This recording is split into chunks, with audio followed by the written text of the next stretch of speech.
est si les plus grands secrets de notre planète avaient été révélés des milliers d'années avant notre naissance? Préparez-vous pour un voyage à travers des millions d'années. Des forêts luxuriantes et verdoyantes de l'Antarctique dissimulant ses futurs contours sous une végétation foisonnante jusqu'à sa lente submersion sous des kilomètres de glace. Nous suivrons le murmure des savoirs anciens en nous demandant si des civilisations oubliées auraient pu posséder des compétences cartographiques avancées capables de représenter un monde libre de glace. Vous découvrirez des cartes des 16e et 18e siècles, créées par des cartographes européens et ottomans qui montrent non seulement les terres connues, mais aussi les contours précis d'un continent officiellement découvert des centaines d'années plus tard et représenté sans sa carapace de glace. Ensuite, nous plongerons sous CES kilomètres de glace avec les expéditions modernes de la marine américaine pour comparer les énigmes anciennes aux données scientifiques les plus récentes. Et nous verrons une coïncidence incroyable. Vous entendrez Albert Einstein lui-même, ainsi que le commandement aérien stratégique de l'US Air Force, confirmer que CES cartes n'auraient pas pu être créées sans des technologies que nous pensions impossibles pour cette époque. Cette enquête réécrira les livres d'histoire et changera à jamais votre regard sur le passé de la Terre. Imaginez un monde où le pôle Sud n'est pas un royaume de glace éternelle et de déserts glacés sans vie, mais un berceau de vie luxuriante, une oasis verdoyante pulsant de chaleur et d'humidité. Bienvenue à l'Éocène, une époque lointaine de 30 à 40 millions d'années où la planète Terre respirait différemment et où les cartes les plus audacieuses de l'Antiquité auraient pu trouver leur explication. À cette époque reculée, l'Antarctique, continent que nous imaginons comme un bouclier de glace de 2 km d'épaisseur, était complètement différent. C'était le cœur vert du Sud. La température de l'air sur cette terre de l'extrême sud était étonnamment élevée. Les moyennes annuelles atteignaient 17 à 20 degrés Celsius, créant des conditions idéales pour une flore inimaginable aujourd'hui. Il n'y avait pas de calotte glaciaire. L'océan était chaud, SSO baignait des rivages libres de glace, traversés par les embouchures de fleuves puissants qui serpentaient à travers des forêts vierges. Ce continent, aujourd'hui enseveli sous des kilomètres de glace, abritait alors des forêts tropicales et subtropicales. Des fougères de la taille d'arbres, des êtres majestueux et des podocarpes dominaient le paysage. L'air humide était imprégné des parfums de plantes en fleurs et de feuilles en décomposition. Sur les vastes plaines, aujourd'hui couvertes de champs de neige infinis, s'étendaient des marais et des deltas de rivières grouillant de vie. Des créatures incroyables parcouraient CES anciennes forêts. De petits marsupiaux, des tatous primitifs et des oiseaux géants partageaient territoire avec des amphibiens et des reptiles. Des crocodiles, que nous associons aujourd'hui uniquement aux tropiques, se prélassaient peut-être sur les rives des fleuves antarctiques. Chaque feuille, chaque goutte de rosée racontait l'histoire d'un monde qui existait, fleurissait et prospérait au bout du monde. Mais Paradis n'était pas statique. Pendant des millions d'années, les forces géologiques ont continuellement façonné son visage. De puissantes plaques tectoniques se sont heurtées, soulevant d'immenses chaînes de montagnes. C'est à l'époque de l'Éocène, ou un peu avant, que la chaîne transantarctique a commencé son ascension. Ces montagnes, dont nous ne devinons aujourd'hui les contours qu'à l'aide de recherches sismiques, étaient l'épine dorsale du continent. Les fleuves, alimentés par des pluies abondantes, dévalaient de montagnes, creusant des vallées profondes et façonnant des côtes pittoresques qui deviendront plus tard l'objet des cartes les plus mystérieuses. Et point crucial pour notre histoire, le passage de Drake, cette voie maritime tumultueuse qui sépare l'Antarctique de l'Amérique du Sud, n'existait pas encore. Les continents étaient reliés, ou du moins bien plus proches. La formation du passage de Drake, il y a environ 30 à 40 millions d'années, fut un moment clé qui déclencha le refroidissement global et la transformation du cœur vert du Sud en un désert de glace. Nous regardons reconstruction numérique de forêts anciennes, et nous tentons de saisir l'ampleur de qui a été perdu. Continent luxuriant, le cœur vert du Sud, n'est pas une simple hypothèse scientifique. C'est un fait géologique, confirmé par l'étude des carottes de glace et des fossiles. Son existence est incontestable. C'est ce monde, avec ce côte unique, ces paysages découpés par les fleuves et ce montagne puissante et libre de neige qui détient la clé de l'une des plus grandes énigmes de notre histoire. Comment des cartographes du 16e ou du 18e siècle ont-ils pu connaître le relief d'un continent enseveli sous des milliers de mètres de glace? La réponse se trouve dans l'existence même du cœur vert du Sud. Ces cartes ne sont pas une simple coïncidence. Elles sont des représentations étonnamment précises de l'Antarctique astérisque sans sa calotte glaciaire astérisque, avec des fleuves coulant depuis les montagnes et des lignes côtières qui correspondent exactement au relief découvert seulement au milieu du 20e siècle, grâce au sonar et à la photographie aérienne. C'est un défi à tous CE que nous savons sur le progrès de la civilisation humaine. C'est le point de départ de notre voyage vers les origines de la cartographie ancienne et un puissant rappel de notre ignorance sur la véritable histoire de notre planète et de ceux qui, peut-être, l'ont habitée avant nous. Alors que le cœur vert du Sud pulsait de vie, les forces profondes de la planète préparaient déjà un changement grandiose. Il y a environ 30 à 40 millions d'années, les plaques tectoniques achevant leur séparation. L'Amérique du Sud se détacha définitivement de l'Antarctique. Le passage de Drake s'ouvrit. Cette rupture géographique devint un point de non-retour. Avant son apparition, les eaux chaudes de l'équateur pouvaient atteindre les latitudes sud, adoucissant le climat de l'Antarctique. Mais maintenant, avec la formation de ces couloirs maritimes, tout changea. Le puissant courant circumpolaire antarctique naquit. Il s'enroula autour du continent, créant une barrière thermique qui empêchait les courants chauds d'atteindre ce côte. La planète commença à geler. Lentement, la température sur le continent se mit à chuter. Les forêts chaudes et humides de l'Éocène cédèrent la place à des espèces plus résistantes au froid. Les sommets de la chaîne transantarctique se couvrirent de calottes blanches qui s'épaissirent au fil des millénaires. CE, qui avait commencé comme de minuscules glaciers, se transforma en un bouclier de glace colossal. L'Antarctique plongea dans un sommeil glacé qui dure depuis des millions d'années. Pendant que le continent sud se couvrait de glace, l'humanité naissait. Nos premiers ancêtres vivaient dans un monde où la survie était une réalité quotidienne. Leurs horizons se limitaient à leur communauté, aux terrains de chasse voisins. Dans ces mondes primitifs, il n'y avait pas de place pour comprendre qu'au loin, un continent entier dormait sous des kilomètres de glace. Leur connaissance du monde était primitive, liée à l'expérience directe. Leurs cartes étaient des images mentales, des sentiers dans la forêt, des emplacements de points d'eau. Des millénaires plus tard, lorsque les tribus se sédentarisèrent pour devenir les premières civilisations, l'humanité commença à élargir ses horizons. De Babylone à l'Égypte, les hommes créèrent les premières représentations de leur monde. Mais c'est au 3e siècle avant notre ère, dans le monde hellénistique, qu'Ératosthène de Cyrène posa les bases de la véritable géographie. C.E. savant exceptionnel, travaillant à la bibliothèque d'Alexandrie, fut le premier à aborder l'étude de la planète avec une rigueur mathématique. Il calcula la circonférence de la Terre avec une précision étonnante et créa l'une des premières cartes du monde utilisant un système de latitude et de longitude. C'était une avancée révolutionnaire. Ératosthène imaginait le monde comme une île habitée, l'Œcumène, entourée d'un océan. Mais même le génie d'Ératosthène était limité par les connaissances de son époque. Les vastes étendues des mers du Sud restaient pour lui une page blanche.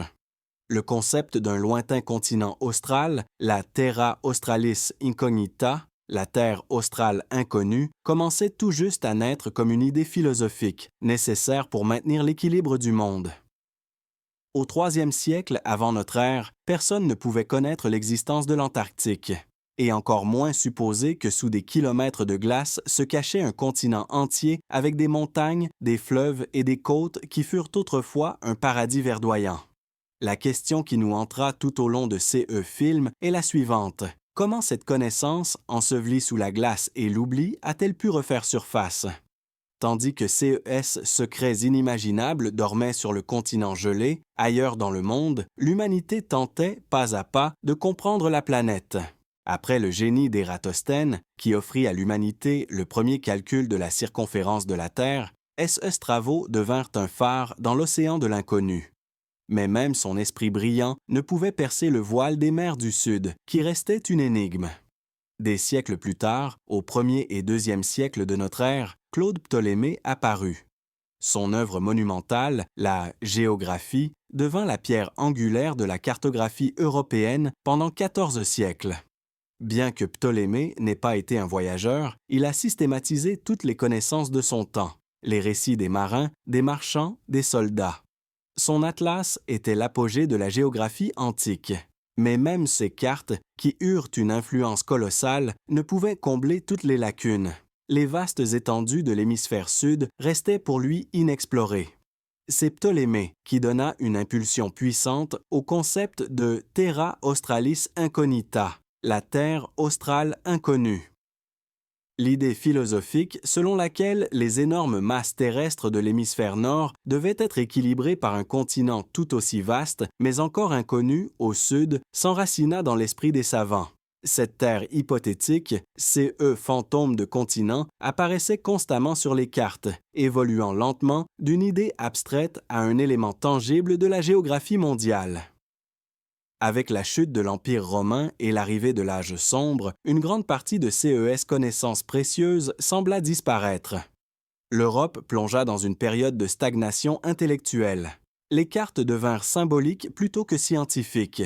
Il semblait que le chemin vers la compréhension complète de la planète devait être parcouru à nouveau. Mais et si CE n'était pas tout à fait vrai? Et si, bien avant Ératosthène et Ptolémée, il existait un savoir capable de surpasser toutes les réalisations de la géographie antique?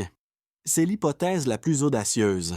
Peut-être que dans une époque précédant notre civilisation documentée, il existait des maîtres capables de cartographier le monde avec une précision stupéfiante.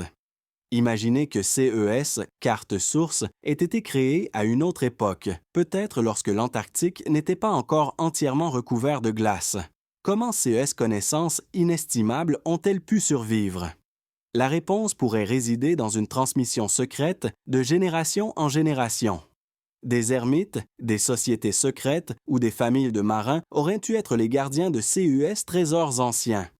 À la fin du XIIIe siècle, en 1295, lorsque Marco Polo revint à Venise, après 24 ans de voyages incroyables en Asie, les horizons de l'Europe commencèrent à nouveau à s'élargir. SE's récits sur les richesses de l'Orient et les terres inexplorées allumèrent l'étincelle des grandes découvertes géographiques. Mais même avec cette expansion sans précédent du monde connu, l'Antarctique restait un mythe. Ni Polo, ni les autres grands voyageurs de l'époque ne pouvaient imaginer que quelque part au sud, sous une épaisseur de plusieurs kilomètres de glace, dormait un continent réel, dont les contours avaient peut-être déjà été tracés dans un passé lointain. Alors que dans les profondeurs du continent gelé sommeillait une connaissance inimaginable d'un monde oublié, l'humanité sur les autres continents traçait lentement son chemin vers la compréhension de la planète. À la fin du XIIIe siècle, un événement semblable à l'éclat d'une supernova illumina l'Europe. En 1295, après 24 longues années, Marco Polo revint à Venise. Il n'était pas seulement un marchand, il était une chronique vivante, un pont entre deux mondes.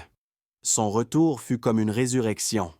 Il n'est pas seulement revenu, il a ramené avec lui un monde entier, un monde si exotique, si luxuriant, que S.S. Paroles semblait d'abord être de la folie. Il parlait des trésors incommensurables de Kublai Khan, de palais d'or, d'épices plus précieuses que l'or, de soies légères comme l'air. S.E.'s récit décrivait non seulement des routes commerciales, mais des civilisations entières, dont la complexité et la richesse faisaient pâlir les royaumes européens.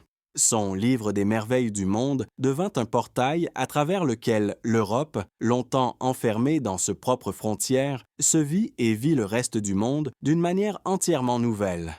Bien que beaucoup de SES contemporains doutaient de sa véracité, SES histoires, telles des graines, tombèrent sur le sol fertile de l'imagination européenne.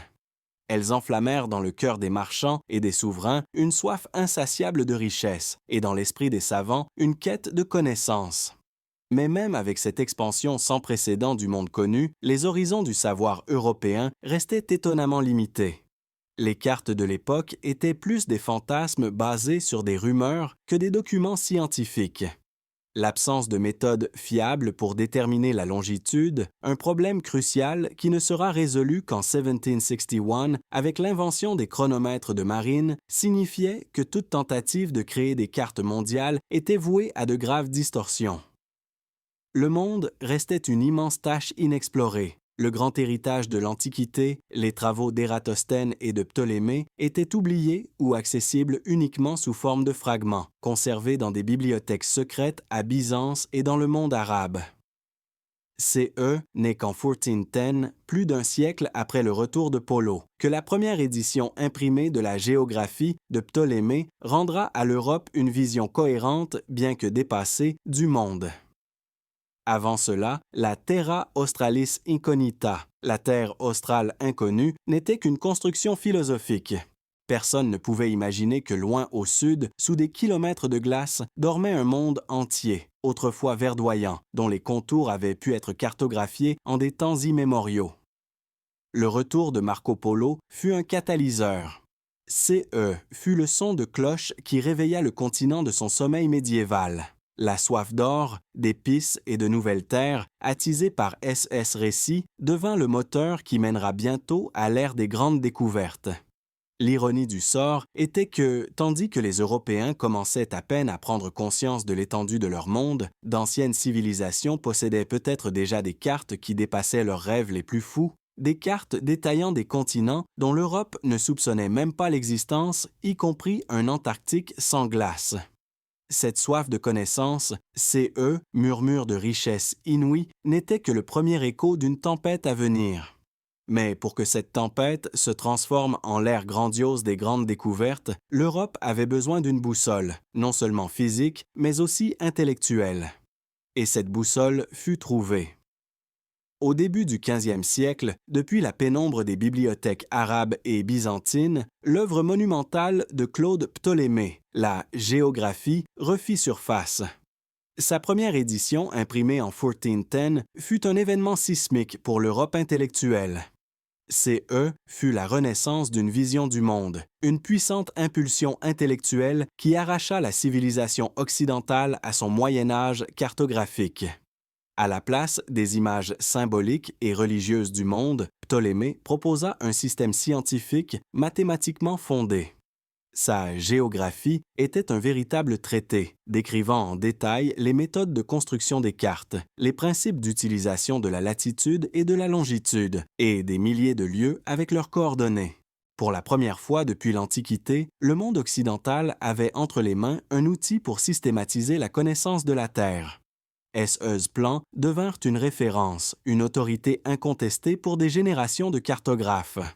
Mais le monde de Ptolémée était limité par les connaissances de son époque, celles de l'Empire romain du IIe siècle.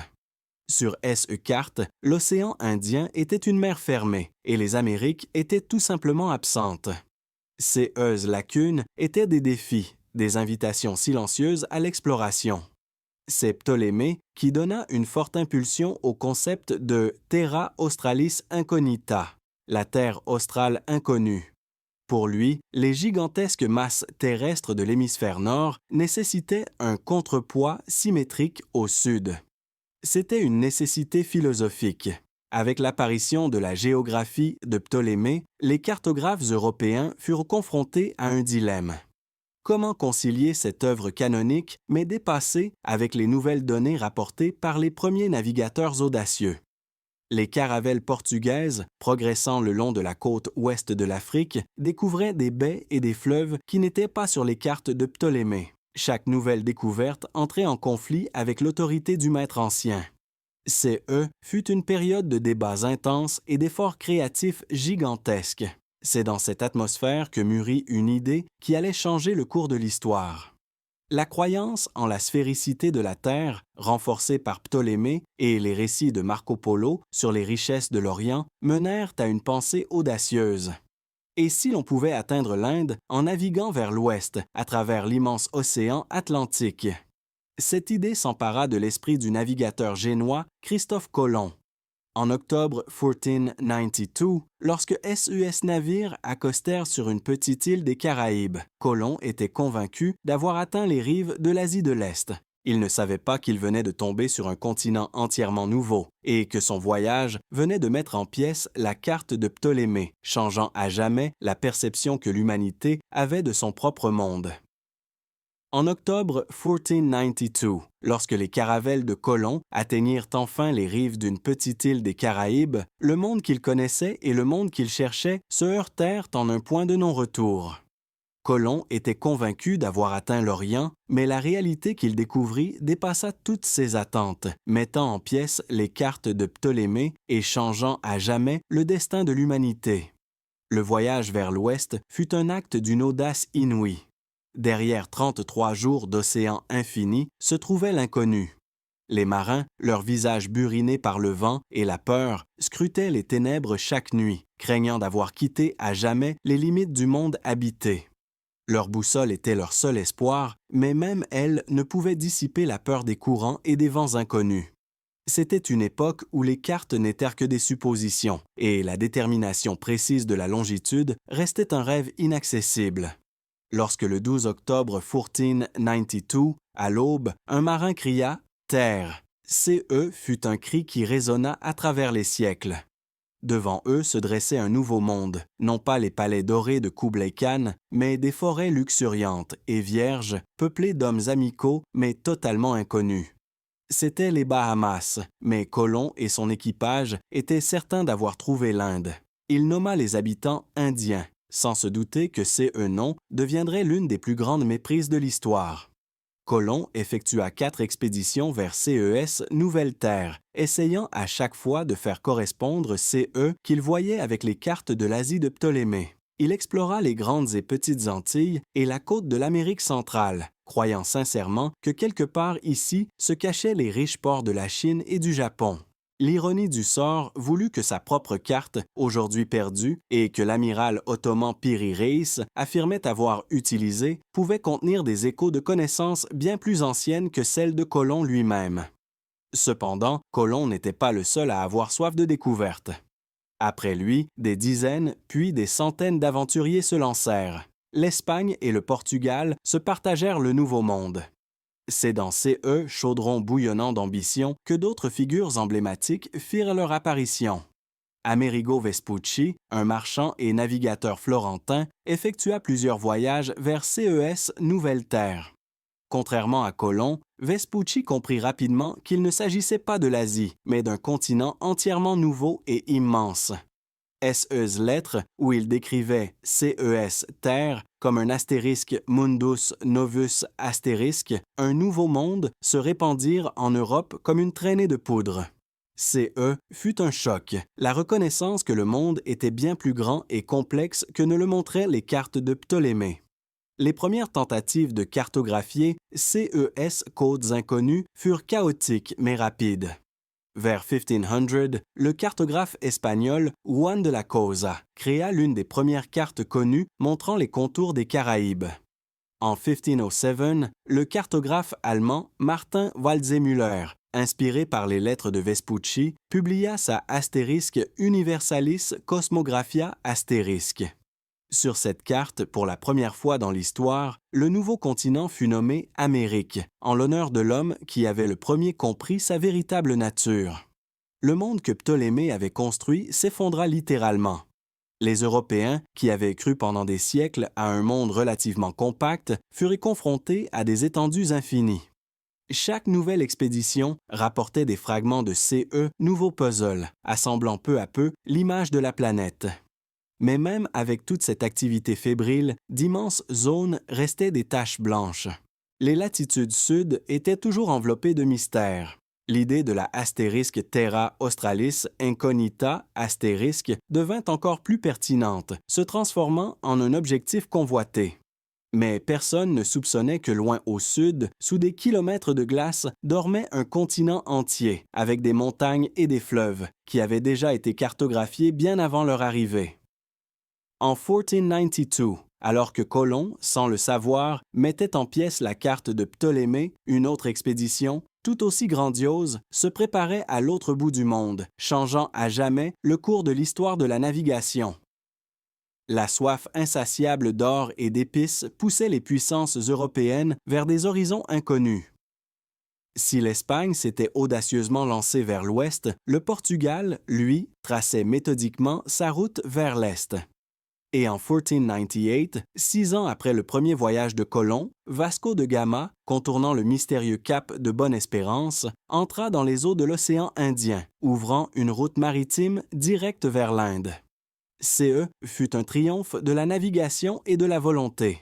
Lorsque ces navires atteignirent enfin Calicut, l'air s'emplit des arômes de poivre, de cannelle et de noix de muscade. Le monde fermé de Ptolémée, où l'océan Indien était une mer intérieure, s'effondra définitivement. Ces deux grandes découvertes, en substance, enlacèrent la planète. La compréhension que la Terre était une sphère n'était plus une conjecture philosophique, elle devint une réalité tangible. La question se posait alors, qui serait le premier à accomplir le plus grand des voyages, le tour du monde? Mais le chemin vers la connaissance véritable du monde était semé d'embûches. Le principal fléau des navigateurs restait le problème de la détermination de la longitude. Alors que la latitude pouvait être calculée avec une relative précision, la longitude restait un rêve inaccessible. Sans chronomètre précis, qui ne seront inventés qu'en 1761 par John Harrison, les marins se fiaient à des méthodes imprécises, CE qui entraînaient des écarts colossaux de plusieurs milliers de kilomètres et transformaient les cartes en documents en constante évolution. Les cartographes du début du 16e siècle se retrouvèrent en première ligne de cette révolution de l'information. Ils n'étaient pas de simples dessinateurs, ils étaient les interprètes du chaos, tentant de concilier l'autorité de Ptolémée avec la réalité stupéfiante des nouvelles découvertes. En 1507, Martin Waldseemüller créa sa Asterisque Universalis Cosmographia Asterisque, où il cartographia, pour la première fois, un continent entièrement nouveau, le nommant Amérique. CE fut le summum de l'art cartographique de son temps. Mais même sur ces cartes grandioses, d'immenses étendues, notamment les mers australes, restaient des taches blanches. Dans Kaléidoscope de découverte, l'idée de la astérisque Terra Australis Incognita astérisque, la Terre australe inconnue, devint encore plus attrayante, presque mystique. Elle cessa d'être une simple abstraction philosophique pour devenir un objectif convoité par les aventuriers et les rois. Personne, même les esprits les plus audacieux, ne pouvait imaginer que la véritable apparence de cette terre australe, avec toutes ses montagnes et ses rivières, avait déjà été immortalisée sur des cartes créées en des temps immémoriaux. C'est dans cette soif de connaissance bouillonnante et insatiable, alors que les horizons du monde s'élargissaient à une vitesse inimaginable, qu'à l'Est, au cœur du puissant empire ottoman, naissait un homme destiné à apporter sa propre contribution, tout à fait unique, à la grande chronique de la Terre. Son nom, Hadji Ahmed Muhyiddin Piri, plus connu sous le nom de Piri Reis. Né vers 1472, Piri Reis n'était pas seulement un amiral de la flotte ottomane. C'était un véritable homme de la Renaissance orientale, un géographe exceptionnel, un navigateur habile et l'auteur du monumental Livre des mers, un recueil de cartes marines détaillées et d'instructions de navigation. Son oncle, Kemal Reis, également un célèbre amiral ottoman, fut son premier professeur, lui transmettant non seulement l'art du combat naval, mais aussi une passion insatiable pour la mer et les cartes. Ses ambitions dépassaient de loin les simples campagnes militaires. Piri Reis rêvait de créer une carte du monde exhaustive qui rassemblerait toutes les connaissances connues de son temps. C'était une tâche titanesque. Fusionner les fragments épars du savoir mondial en un tout cohérent, à une époque où la détermination précise de la longitude restait un problème quasi mystique. Et voilà qu'en mars 1513, dans son atelier de Gallipoli, Piri Reis acheva CE qui allait devenir l'une des cartes les plus énigmatiques et les plus débattues de l'histoire de l'humanité. Sur un parchemin en peau de gazelle, il dessina un fragment de sa carte du monde ambitieuse. C'était une œuvre d'art et de science, montrant la côte ouest de l'Afrique, la côte est de l'Amérique du Sud et les Caraïbes. Mais CE, qui rendait la carte de Piri Reis vraiment exceptionnelle, CE n'était pas tant SN détails techniques que les sources sur lesquelles elle était basée. Dans 29 notes marginales, Piri Reis décrivit lui-même sa méthode. Il affirmait que sa carte avait été compilée à partir de plus de 20 documents cartographiques différents. Parmi eux se trouvaient non seulement des portulans portugais et des cartes arabes, mais aussi, chose des plus surprenantes, l'une des cartes de Christophe Colomb lui-même, une carte du monde de Colomb aujourd'hui perdue. Cette partie du monde a été découverte par un infidèle du nom de Colombo, lit-on dans l'une de SES inscriptions. C'était stupéfiant compte tenu du secret des expéditions espagnoles. Cependant, Piri Reis mentionna quelque chose d'encore plus intriguant. Certaines de CES cartes ont été dessinées à l'époque d'Alexandre le Grand, et il utilisa des cartes anciennes inconnues de tous, sauf de quelques initiés. CE sont CES, cartes anciennes, qui confèrent à l'œuvre de Piri Reis son aura mystique. Sa carte de 1513 représente avec une précision stupéfiante la côte du Brésil, y compris le cours détaillé de l'Amazone. L'erreur moyenne de latitude pour l'Amérique du Sud est estimée entre seulement 1/2 et 1,5 degré, une précision sans précédent pour le début du 16e siècle. Mais le plus grand choc attendait les chercheurs des siècles plus tard. Dans la partie sud de la carte, Piri Reis a dessiné une terra incognita, qui, selon des analyses ultérieures, correspond de manière étonnante à la côte de l'Antarctique astérisque, sans sa calotte glaciaire astérisque. Le passage de Drake, qui sépare l'Amérique du Sud de l'Antarctique, est absent, CE qui correspond à la réalité géologique d'il y a des millions d'années, lorsque les continents étaient reliés. En 1517, Piri Reis présenta son chef-d'œuvre au sultan Sélim Ier au Caire. CE n'était pas seulement une carte, c'était l'incarnation d'un savoir collecté aux quatre coins du monde et du temps, un pont mystérieux entre des époques révolues et les découvertes audacieuses de son temps. La carte de Piri Reis est devenue le premier fil tangible qui nous mène à comprendre que l'histoire de la cartographie est peut-être bien plus complexe et profonde que nous ne l'aurions jamais imaginé. Alors que les navigateurs européens, poussés par la soif d'or et de gloire, se lançaient dans les eaux inexplorées de l'Atlantique et de l'océan Indien, à l'est, au cœur du puissant empire ottoman, un génie unique unissait un savoir séculaire aux découvertes les plus récentes. Son nom, Piri Reis. Né vers 1472, Piri Reis était un véritable érudit de son temps. Un géographe exceptionnel, un navigateur habile et l'auteur du monumental Livre des mers. Son oncle, le célèbre Kemal Reis, fut son premier maître. SE's ambition dépassait de loin les simples campagnes militaires. Il rêvait de créer une carte du monde exhaustive qui rassemblerait toutes les connaissances connues, des textes anciens aux rapports les plus récents et souvent secrets des navigateurs européens. En mars 1513, Piri Reis acheva CE qui allait devenir l'une des cartes les plus énigmatiques de l'histoire. Sur un parchemin en peau de gazelle, il dessina un fragment de sa carte du monde. CE n'était pas un simple dessin, mais une œuvre d'art et de science, montrant la côte ouest de l'Afrique, la côte est de l'Amérique du Sud et les Caraïbes. Mais CE qui rendait cette carte vraiment exceptionnelle, c'était SUS astérisque source astérisque. Dans SUS note marginale, Piri Reis lui-même décrivait sa méthode. Il affirmait que sa carte était une compilation de plus de 20 documents différents. Parmi eux, non seulement des portulans portugais et des cartes arabes, mais aussi, chose stupéfiante, l'une des cartes de Christophe Colomb lui-même, aujourd'hui perdue. Cette partie du monde a été découverte par un infidèle du nom de Colombo, peut-on y lire. C'était phénoménal, compte tenu du secret absolu des expéditions espagnoles. Cependant, Piri Reis mentionna quelque chose d'encore plus intriguant. Certaines de CES cartes ont été dessinées à l'époque d'Alexandre le Grand, et il utilisa des cartes anciennes inconnues de tous, sauf de quelques initiés.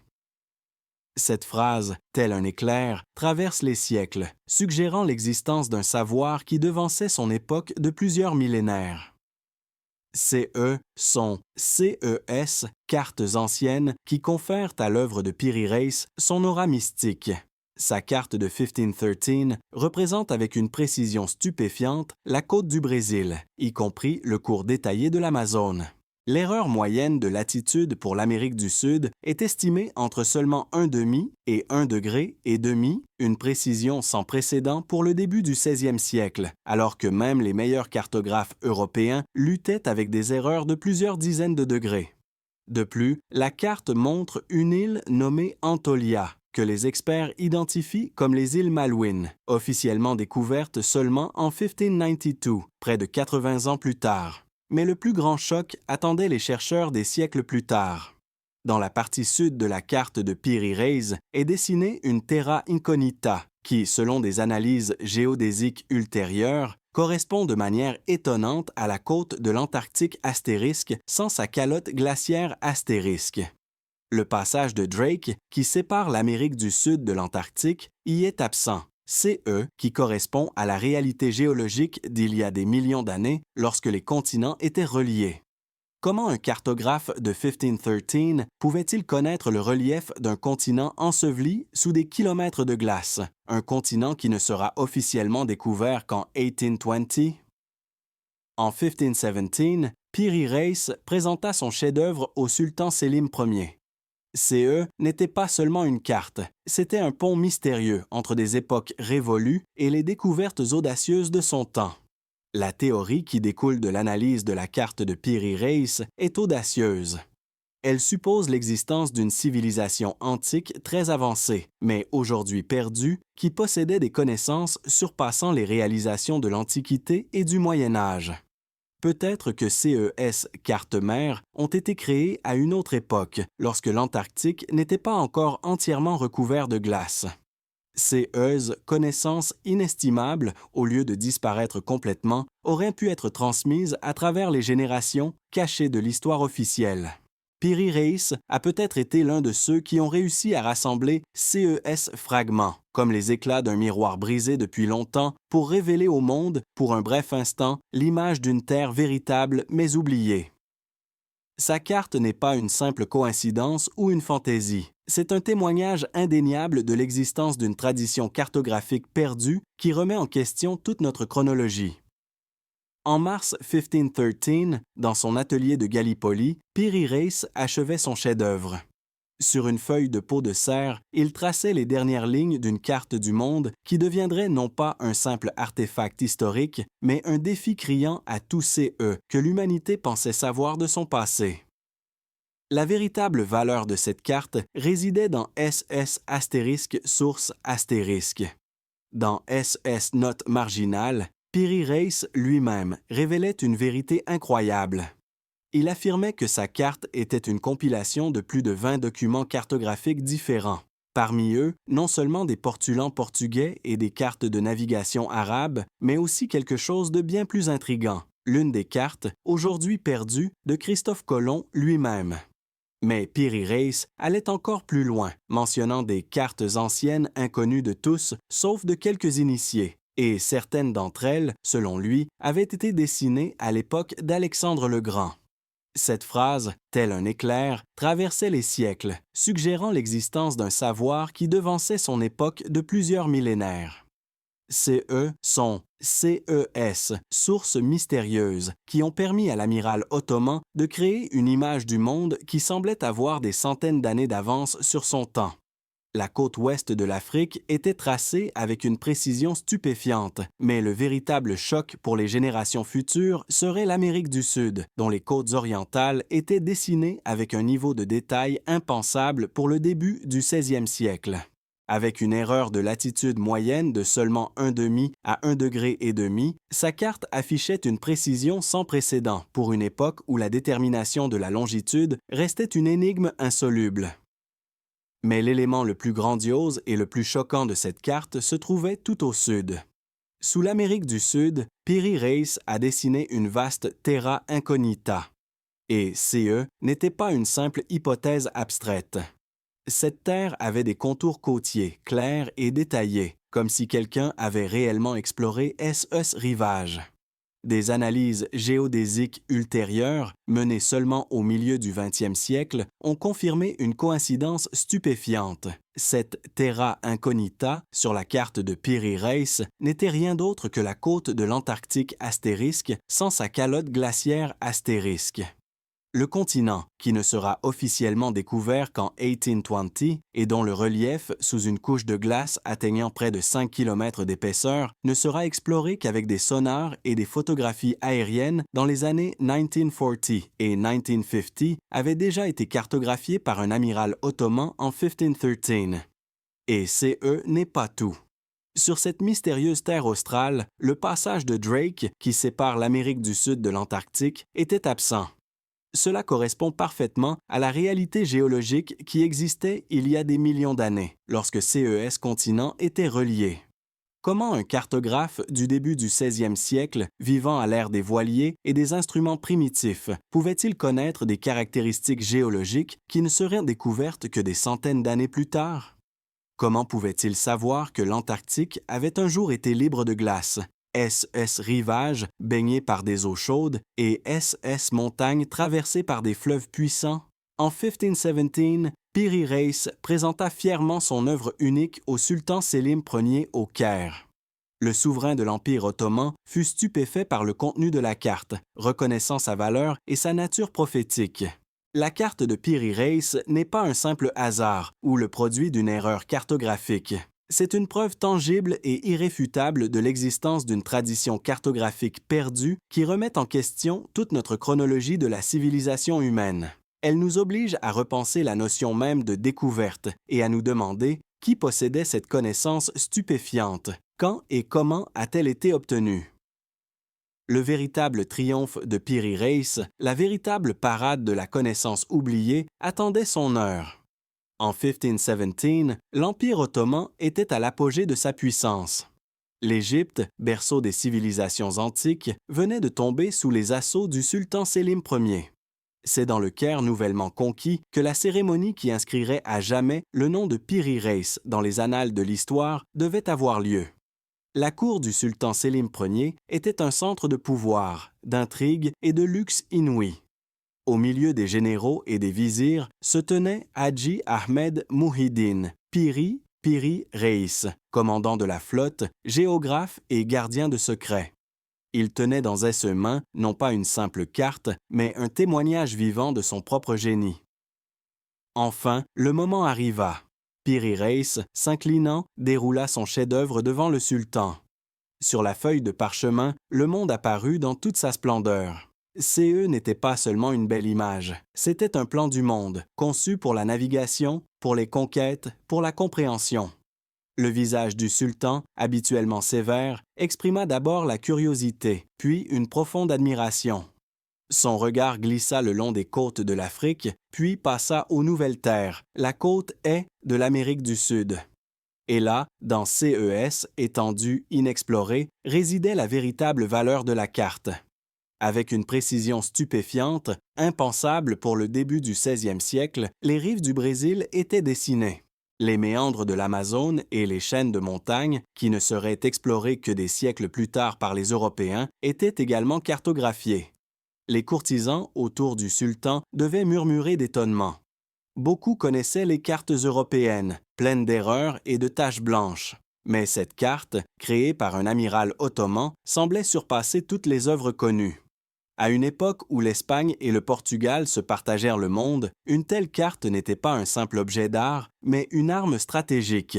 Elle pouvait donner à l'Empire ottoman un avantage inestimable dans la compréhension des routes commerciales mondiales. Mais le secret le plus profond et le plus choquant de la carte se cachait tout au sud. Sous l'Amérique du Sud se trouvait une vaste terra incognita. Et CE n'était pas une simple hypothèse. Cette terre avait des contours côtiers, clairs et détaillés, comme si quelqu'un avait réellement exploré SS rivage. L'absence du passage de Drake, qui sépare l'Amérique du Sud de l'Antarctique, indiquait une réalité géologique qui existait il y a des millions d'années. Et le relief de cette terre australe, comme le montreront des recherches des siècles plus tard, correspondait de manière étonnamment précise à la côte de l'Antarctique astérisque, sans sa calotte glaciaire astérisque. Le sultan Sélim Ier, bien qu'incapable de saisir pleinement l'ampleur géologique de cette découverte, en apprécia sans aucun doute la nature prophétique. L'amiral lui-même, dans Ess et Notes, affirmait que sa carte était une compilation basée sur plus de 20 sources différentes, dont des cartes anciennes inconnues de tous, sauf de quelques initiés, certaines, selon lui, dessinées à l'époque d'Alexandre le Grand. C'était une déclaration qui aurait pu rendre fou n'importe quel savant médiéval. Ces jours-là, au Caire, en 1517, la carte de Piri Reis n'a pas seulement été présentée, elle a été révélée au monde, bien qu'à un monde qui ne pouvait pas encore en saisir la pleine signification. Elle est devenue le premier maillon tangible reliant les profondeurs mystérieuses de l'Antiquité aux découvertes tumultueuses de son temps. Le triomphe fut de courte durée. L'éclat du parchemin qui avait illuminé les appartements du sultan s'éteignit rapidement lorsque la carte de Piri Reis plongea dans le silence des archives. Le sultan Sélim Ier, impressionné, mais ne saisissant peut-être pas toute la profondeur prophétique des contours de l'Antarctique sans glace, la considéra davantage comme un curieux symbole de la suprématie ottomane. La carte fut soigneusement enroulée et cachée dans les réserves du palais de Topkapi, attendant un réveil qui ne viendrait que 4 siècles plus tard. Elle devint un fantôme, tandis que son créateur, Piri Reis, poursuivait sa route sur les mers tumultueuses de la vie. Mais Piri Reis lui-même ne tomba pas dans l'oubli avec son parchemin. La mer l'attendait. Après avoir présenté sa carte, Piri Reis resta un commandant de flotte actif, l'un des amiraux les plus respectés de son temps. Sa carrière ultérieure fut liée à l'expansion de l'influence ottomane en mer Rouge et dans l'océan Indien, où sa flotte s'opposait à la présence portugaise croissante. C'était une bataille pour la domination des principales artères commerciales du monde. Au cours des 2 décennies suivantes, Piri Reis continua à travailler sur sa deuxième œuvre monumentale, le Livre des mers. Il s'agissait non seulement d'un atlas, mais aussi d'un guide complet de navigation. Cependant, ironiquement, le Livre des mers ne contenait plus les détails anormaux du continent austral qui rendaient sa carte de 1513 si unique. Peut-être que les sources anciennes étaient devenues inaccessibles ou que Piri Reis avait consciemment décidé de ne pas inclure des informations qui auraient pu sembler trop incroyables. Le temps passa. En 1520, Soliman le Magnifique monta sur le trône de l'Empire ottoman. Piri Reis continua de servir le nouveau sultan. Il fut nommé gouverneur de l'Égypte et chef de la flotte ottomane dans l'océan Indien. C'est à ce poste que son destin prit une tournure tragique. En 1552, à l'âge de près de 80 ans, Piri Reis mena la flotte ottomane contre les Portugais dans l'océan Indien. Sa mission était de reprendre la forteresse stratégique d'Ormuz. Cependant, après plusieurs tentatives infructueuses et face à une pénurie de provisions, Piri Reis décida de battre en retraite. Cette retraite, bien que pragmatique, fut interprétée par ennemis à la cour comme de la lâcheté. Des dignitaires jaloux le dénoncèrent au sultan, l'accusant d'avoir fui le champ de bataille. L'enquête fut rapide et impitoyable. Malgré tout ce service passé, en 1555, sur ordre du sultan Soliman le Magnifique, Piri Reis, le grand amiral, le géographe exceptionnel et l'un des hommes les plus éclairés de son temps, fut décapité au Caire. L'ironie du sort était profonde et cruelle. Le cartographe de génie, qui avait créé une carte représentant le monde tel qu'il était bien avant l'histoire humaine, tomba lui-même dans l'oubli. Sa plus grande création, la carte de 1513, gisait déjà oubliée dans des archives poussiéreuses. L'amiral et sa carte, telles 2 ombres inséparables, sombrèrent dans l'oubli pour, des siècles plus tard, au XXe siècle, secouer à nouveau le monde avec leur incroyable secret. Mais la carte de Piri Reis n'était pas le seul fantôme des connaissances anciennes. Des années plus tard, au cœur de la France, un autre génie révéla au monde une vision stupéfiante de la terre australe inconnue, défiant le cours même du temps. Au début du XVIe siècle, Paris était l'un des principaux centres de la Renaissance intellectuelle. Parmi les esprits les plus brillants de l'époque brillait Oronce Finet, un mathématicien, astronome et cosmographe français. Né en 1494, il était un génie universel, un véritable homme de la Renaissance. Dans son cabinet, au milieu des astrolabes et des manuscrits, naissaient non seulement de nouvelles théories mathématiques, mais aussi des tentatives de comprendre le monde entier. En 1531, alors que les cartes des navigateurs européens étaient encore pleines de taches blanches, Oronce Finet acheva son propre chef-d'œuvre cartographique. Cette carte fut dessinée dans une projection unique et stupéfiante en forme de double cœur. Et c'est dans le cœur sud, à l'extrême limite du monde connu, que se trouvait la plus grande énigme de sa création. Là où la plupart des cartes de l'époque laissaient un vide, Finet a dessiné un continent immense avec un niveau de détail stupéfiant. CE n'était pas une simple astérisque Terra Australis Incognita astérisque. C'était une astérisque Terra Australis Cognita astérisque, une terre australe connue. Il a dessiné un vaste continent situé exactement au pôle sud, avec SES côtes découpées par des baies et des caps. Mais le plus étonnant était que sur la carte de Finet, CE continent était entièrement libre de glace.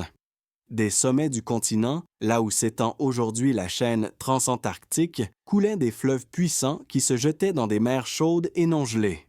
Les chaînes de montagnes, dont nous ne devinons aujourd'hui les contours qu'à l'aide de relevés sismiques, étaient clairement dessinés. C'était une image de l'Antarctique tel qu'il était il y a des millions d'années, à l'époque de l'Éocène. Comment un cosmographe français, en 1531, 289 ans avant la découverte officielle de l'Antarctique, pouvait-il posséder de telles connaissances? Et surtout, comment pouvait-il connaître son relief sous la glace qui ne fut cartographié de manière fiable qu'au milieu du 20e siècle, grâce à des expéditions comme l'opération américaine High Jump? La réponse semblait impossible du point de vue de l'histoire conventionnelle. La carte de Finet est également frappante par la précision de la détermination de la longitude pour les régions australes. Au 16e siècle, la mesure précise de la longitude restait une énigme insoluble. Pourtant, sur la carte de Finet, la précision des longitudes dépasse de loin les capacités de son époque. Charles H. Hapgood, professeur d'histoire et auteur du livre Les cartes des anciens rois des mers, a analysé en détail la carte d'Oronce Finet. SE's conclusions furent stupéfiantes. La carte de Finet ne se contentait pas de deviner l'existence d'un continent austral. Elle le représentait avec une précision remarquable, correspondant aux données géologiques d'un Antarctique sans glace. Ainsi, la carte d'Oronce Finet de 1531, tout comme le fragment de Piri Reis, devient une autre preuve tangible et puissante de l'existence d'une civilisation très avancée, mais aujourd'hui perdue. Une civilisation dont les maîtres possédaient des connaissances avancées en cartographie, astronomie et géodésie, capables de cartographier la planète avec une précision dépassant les capacités de leur époque et même de notre passé récent. Alors que le mystère de Piri Reis sommeillait dans les profondeurs du palais de Topkapi et que les cartes d'Oronce Finet continuaient de murmurer l'existence d'un monde oublié, le 18e siècle arriva, l'âge des Lumières. Mais c'est précisément à ces moments-là, au cœur de l'ère de la raison, qu'un nouveau fantôme, encore plus stupéfiant, de la connaissance perdue fit son apparition, sous la plume de l'un des plus grands cartographes français. Son nom, Philippe Bouache, membre de la prestigieuse Académie française des sciences. Né en 1700, Bouache était le produit d'une époque obsédée par la systématisation et la connaissance précise. Entre 1737 et 1739, Philippe Bouache créa une série de cartes, parmi lesquelles se distinguait une carte destinée à inscrire à jamais son nom dans les annales des grandes anomalies cartographiques. Sur cette carte, alors que les Européens ne faisaient que deviner l'existence d'un continent austral, Bouache le représenta avec un niveau de détail stupéfiant, presque prophétique. CE n'était pas une simple Terra Australis Incognita abstraite. C'était l'Antarctique, mais l'Antarctique tel que nous le connaissons uniquement grâce aux recherches géologiques menées 2 siècles plus tard. Sur la carte de Bouache, l'Antarctique n'apparaissait pas comme un bouclier de glace unique, mais comme un continent divisé par de vastes voies d'eau, tel un archipel d'îles gigantesques. Mais le plus étonnant, c'est que la calotte glaciaire était totalement absente. À la place du désert blanc et sans vie que nous connaissons, Bouache a représenté des terres parcourues par les lits de fleuves puissants, descendant de majestueuses chaînes de montagnes. Ces montagnes, aujourd'hui connues sous le nom de chaînes transantarctiques, sont actuellement enfouies sous des kilomètres de glace. Sur sa carte, CUS Sommet était exposé, formant l'épine dorsale du continent. Comment était-ce possible? En 1737, l'Antarctique restait le plus grand trou blanc sur la carte du monde. Il restait encore 83 ans avant sa découverte officielle en 1820, et plus de 2 siècles avant que l'humanité, armée de radars et de sonars, puisse percer les kilomètres de glace et cartographier pour la première fois le relief caché en dessous, comme fut le cas lors de l'opération américaine High Jump. La seule explication à une telle précision est l'utilisation de sources bien en avance sur leur temps. Et Bouaché lui-même, comme Piri Reis 2 siècles avant lui, nous a laissé un indice. Sa carte, comme beaucoup à cette époque, était probablement basée sur des travaux cartographiques antérieurs, qui, à leur tour, faisaient référence à certains documents anciens. Ce fil, qui mène aux documents anciens, traverse les siècles, reliant Bouaché à Piri Reis et Oronce Finet, formant une seule et même énigme vibrante. Toutes CES cartes, créées à des époques différentes, indépendamment les unes des autres, présentent la même connaissance anormale, une représentation de l'Antarctique sans sa calotte glaciaire, montrant avec une précision étonnante SS chaîne de montagnes et son hydrographie. L'hypothèse avancée par Charles H. Hapgood dans son ouvrage Les cartes des anciens rois des mers se confirme. Elle suggère que Bouaché, comme SS prédécesseur, n'était qu'un copiste ou un compilateur, redessinant un savoir issu de sources beaucoup plus anciennes, mais aujourd'hui perdues. Peut-être que CES, documents anciens, faisait partie d'une vaste bibliothèque de connaissances d'une civilisation très avancée qui existait à cette lointaine époque où l'Antarctique était encore le cœur vert du Sud. La carte de Philippe Bouache est une autre preuve irréfutable que notre histoire pourrait être bien plus complexe que nous ne le pensons. C'est un témoin silencieux de l'existence de technologies et de réalisations intellectuelles perdues, capables de cartographier le monde avec une précision qui devançait son époque de plusieurs millénaires. Alors que les ombres des connaissances anciennes, révélées sur les cartes de Piri Reis, Finet et Bouache, continuaient de troubler les esprits, le monde européen, poussé non seulement par la soif d'or, mais aussi par une quête insatiable de compréhension rationnelle de la planète, préparait sa propre révolution. Cette révolution portait un nom qui brilla sur le firmament de la cartographie comme une étoile polaire pour les futures générations de navigateurs. Gérard Mercator. Né en 1512, C.E. cartographe flamand était un titan de la Renaissance dont le génie mathématique devait enfin réconcilier la nature sphérique de la Terre avec la réalité plate des cartes de navigation. Avant Mercator, les marins et les cartographes luttaient avec un problème fondamental. Comment transférer avec précision la surface courbe de la Terre sur une feuille de papier plate en minimisant les distorsions? Les projections existantes déformaient terriblement les formes et les directions, surtout aux hautes latitudes. Le génie de Mercator se manifesta dans sa capacité à voir une solution là où d'autres ne voyaient qu'une contradiction insoluble. Sa carte monumentale du monde, publiée en 1569, provoqua un véritable séisme en cartographie. CE n'était pas seulement une nouvelle carte, c'était une nouvelle astérisque projection astérisque CE que nous connaissons aujourd'hui comme la projection de Mercator. Le principe de son travail était élégant et révolutionnaire. Mercator a développé une formule mathématique qui lui permettait de représenter les méridiens comme des lignes parallèles. Le principal avantage était qu'il augmentait la distance entre les lignes de latitude à mesure qu'on s'éloignait de l'équateur, compensant ainsi la distorsion. Ainsi, toute ligne droite tracée sur une carte de Mercator correspondait à un cap constant que le navire pouvait maintenir. Pour la première fois, les marins disposaient d'une carte sur laquelle ils pouvaient tracer une ligne droite entre 2 ports et la suivre sans se perdre en conjectures. Contrairement aux mystérieuses cartes anciennes qui semblaient puiser leurs informations dans des archives préhistoriques perdues, l'œuvre de Mercator était le produit d'une pensée scientifique rigoureuse et des données empiriques disponibles à son époque. Il était un compilateur et un analyste, rassemblant les rapports des navigateurs portugais et espagnols. Son génie ne résidait pas dans l'accès à des connaissances secrètes, mais dans sa capacité à systématiser le chaos et à créer un outil pratique et fiable. Mais même un titan comme Mercator était limité par les connaissances de son temps. Il croyait, comme beaucoup, au concept de astérisque Terra Australis Incognita astérisque. Sur sa carte, cette terre australe est représentée comme un continent gigantesque, occupant la majeure partie de l'hémisphère sud, avec des côtes indéfinies. C'est ici que réside le contraste frappant avec les cartes anormales de Piri Reis, Finney et Bouaché. Mercator, malgré toute sa grandeur, ne pouvait pas montrer l'Antarctique tel qu'il était représenté sur CES parchemin énigmatique. Sur sa carte, il n'y avait ni fleuve coulant de montagnes non couvertes de glace, ni réseau hydrographique détaillé. Son Antarctique était une hypothèse, pas le souvenir gravé du cœur vert du Sud. La projection de Mercator fut un triomphe de l'esprit humain, une percée dans la navigation.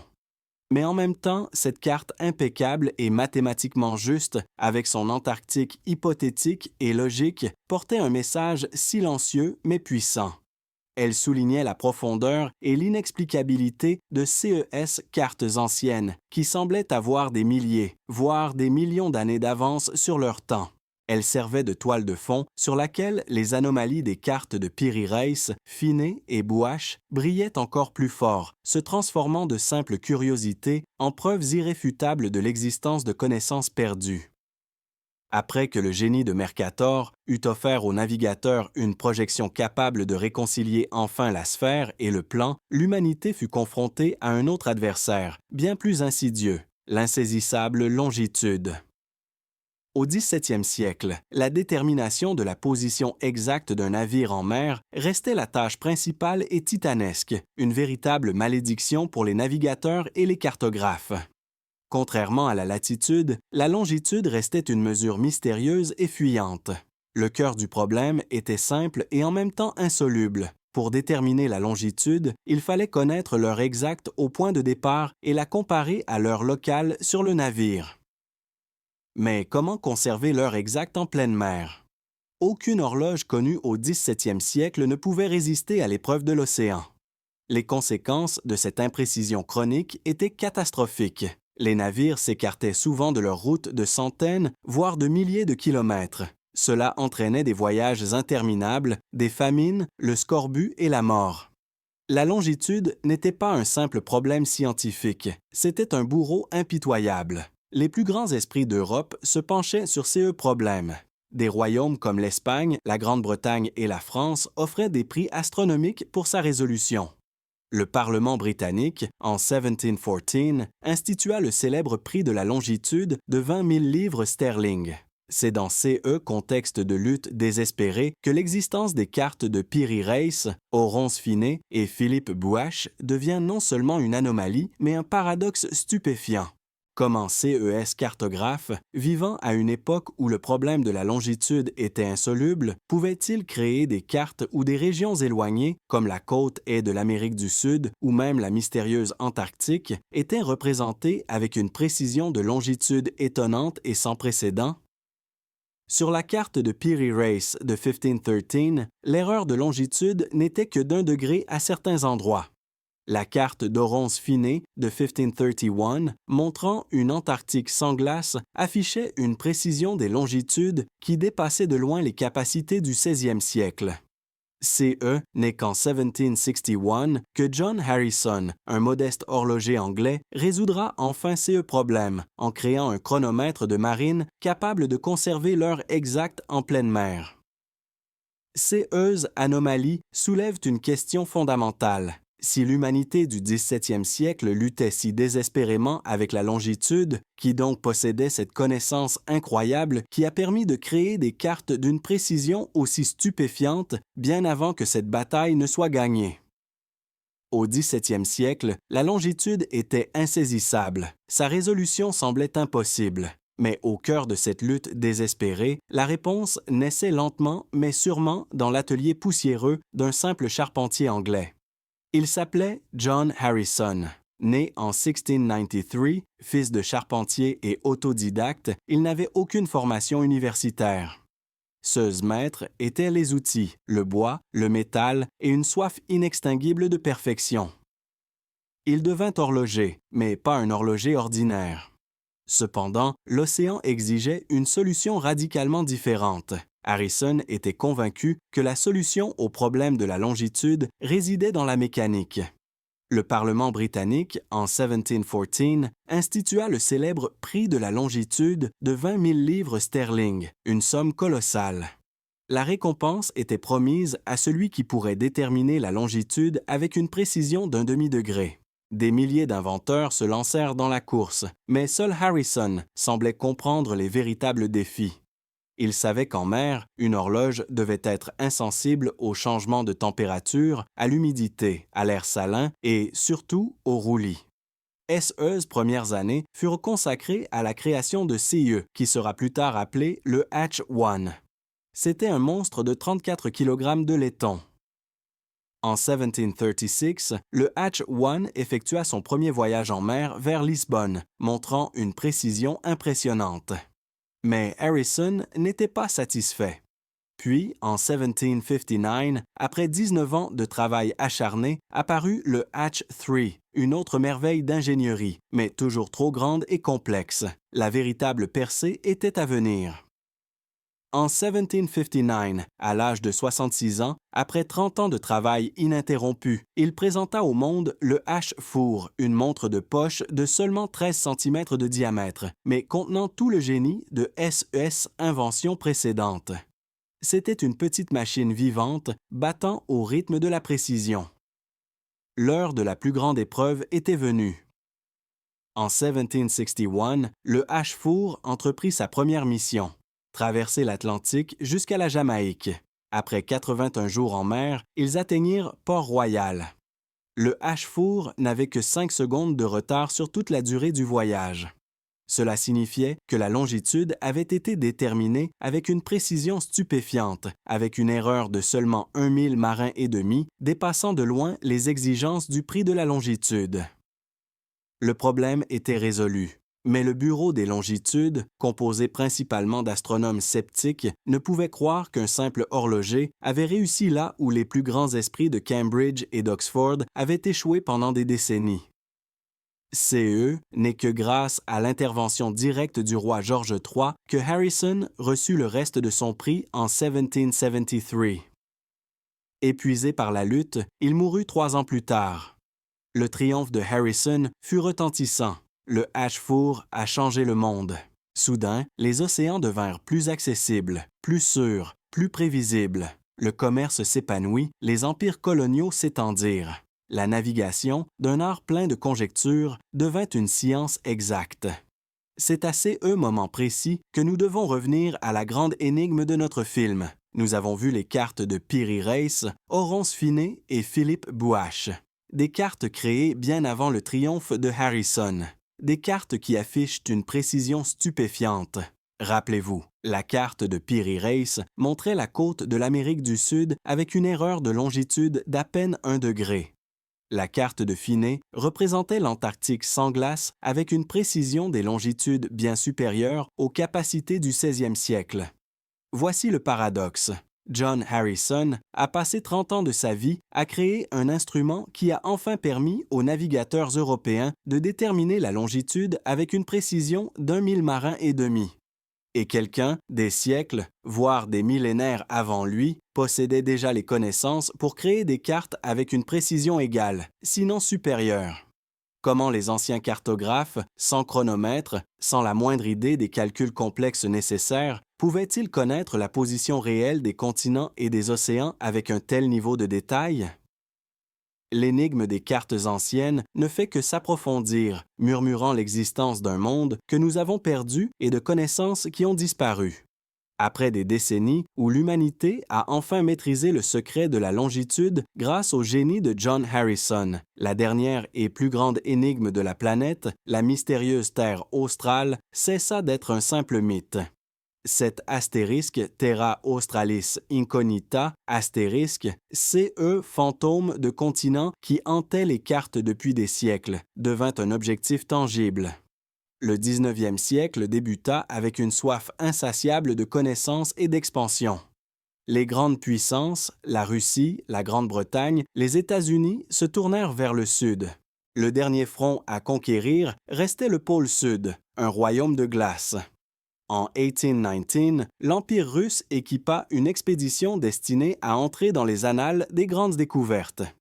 Sous le commandement de Fabian von Bellingshausen et Mikhail Lazarev, 2 navires, le Vostok et le Mirny, prirent la mer. Leur mission était audacieuse, pénétrer le plus loin possible vers le sud. Leur voyage fut semé d'innombrables difficultés. Les navires n'étaient pas spécialement conçus pour la navigation dans les glaces. Les équipages firent face à des tempêtes sans précédent, au froid glacial et aux maladies.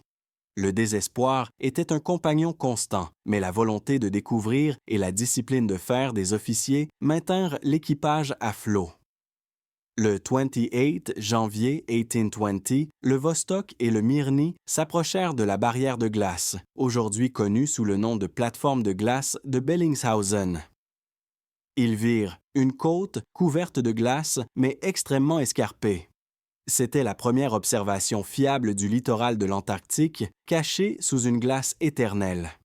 Leur découverte fut un triomphe de l'endurance et de la persévérance humaine. Presque au même moment, à l'autre bout de la péninsule antarctique, le navigateur britannique Edward Bransfield effectuait également son voyage historique. Le 30 janvier 1820, il aperçut de hautes terres couvertes de neige, l'extrémité nord de la péninsule antarctique. Il la cartographia, devenant l'un des découvreurs indépendants du continent de glace. Enfin, à peine 1 an plus tard, en novembre 1820, le chasseur de phoques américain Nathaniel Palmer aperçut également un littoral qu'il nomma Terre de Palmer. Ainsi, en l'espace d'une année civile, 3 expéditions, indépendamment les unes des autres, virent les côtes de l'Antarctique. Les équipes russes, britanniques et américaines confirmèrent la réalité de la astérisque Terra Australis Incognita Asterisk. Mais CE qu'ils découvrirent était un royaume de gel absolu et impitoyable. CE n'était pas la terre luxuriante et verte dessinée par Piri Reis et Finney. C'était un continent enseveli sous une couche de glace de plusieurs kilomètres d'épaisseur. Au lieu de fleuves puissants coulant de montagnes non enneigées, il n'y avait que des déserts blancs s'étendant à l'horizon. Ils ne pouvaient même pas imaginer que, profondément sous cette masse de glace colossale, se cachait un continent entier, avec des montagnes, des vallées et d'anciens lits de rivières, le même relief qui avait déjà été cartographié par d'anciens navigateurs bien avant eux. La différence était stupéfiante. Les cartes de Piri Reis, Oronce Finney et Philippe Buache, créées des siècles plus tôt, montraient une Antarctique sans glace, telle qu'elle était il y a des millions d'années. Elle la dessinait avec des fleuves coulant des montagnes, avec une ligne de côte qui ne serait confirmée que plus d'un siècle plus tard par les recherches radars et sonars de l'amiral Byrd dans les années 1940.